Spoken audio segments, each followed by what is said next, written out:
Wow. Where did the world?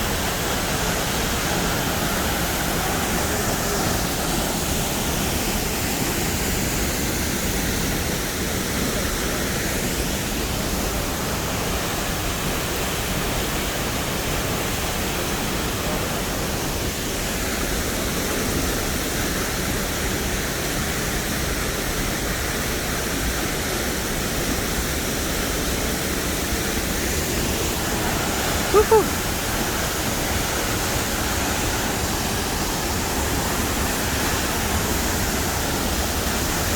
Wow.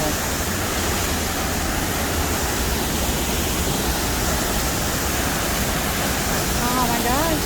And you guys already know the real reason why the water is so blue.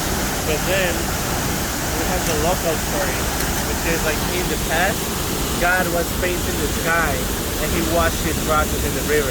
Aww. So that's why it stayed blue. It's nice.